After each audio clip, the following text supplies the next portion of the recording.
All right, training one, starting out with 3 rounds. This will be on the clock as usual, 30 seconds of work, 15 seconds of rest. The round starts with 30 seconds of this ground to overhead, so just straight back, balls right between my feet, picking it up, pressing it overhead, kind of keeping it close to me on the way up and down, right in front of the chest, tap the ground, just keeping that back straight. As you can see there, whatever you got to do, bend in the knees, however you need to keep that back straight. Then 15 seconds of rest, 30 seconds of shoulder CARs. CARs stands for controlled articular rotation. You don't have to remember that, but there's that twist at the top and then stretch them back down. Arm straight, thumbs up. Then once you get to the top, twist and palms down for that crunchy part in the back. Another 15 seconds of rest, and we finish with our baby makers. So grab the toe. This would be like the full version. Butt comes all the way down, keeping the heels down and keeping the elbows inside the knees, right? So as I'm coming down into that squat, I want to make sure that the elbows are always going to stay inside the knees, elbows in, knees out. And if somebody's real stiff in the class, Scott Simon, for example, you can put those hands like up on the shins and just make the range of motion way less, right? It can be a much smaller movement if people are feeling nice and stiff in there. Second part, this time 4 rounds, 40 seconds of work, 20 seconds of rest.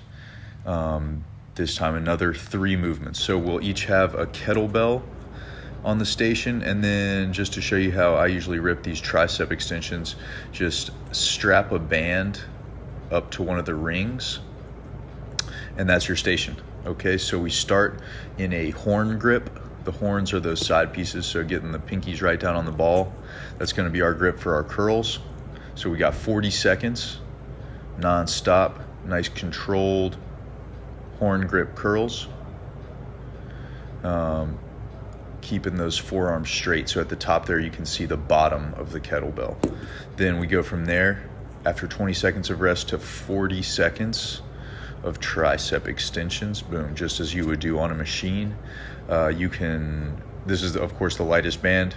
Black band would be pretty gnarly. I don't know if anybody would be using the perps or the greens, but use whatever band you want. Then after those 20 seconds of rest, we're back to the kettlebell for 40 seconds of sumo deadlift high pulls. So 40 seconds of curls, 20 seconds of rest. 40 seconds of tricep extensions, 20 seconds of rest. 40 seconds of these sumo deadlift high pulls, 20 seconds of rest, and we repeat that for 4 rounds. Our last piece is an AMRAP, as many rounds as possible in 10 minutes. That means just rolling as you will. We got 10 ball squats. So that's 10 reps here on the ball.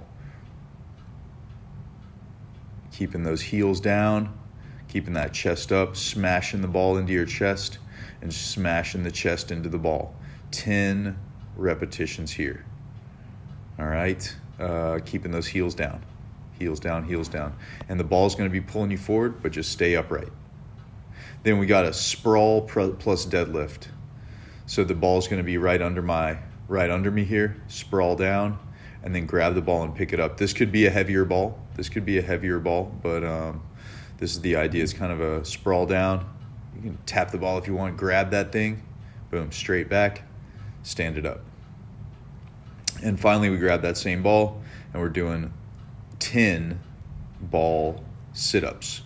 So tap the ball behind your head, and you can kind of use the momentum of the ball to rip that thing up off the ground. So 3 sections, warm up, kind of a strength section, part B, and then our AMRAP at the end. 10 reps of all 3 of those movements at the end. You can see kind of my guesses for the materials under each section, the balls and the bells that people will need.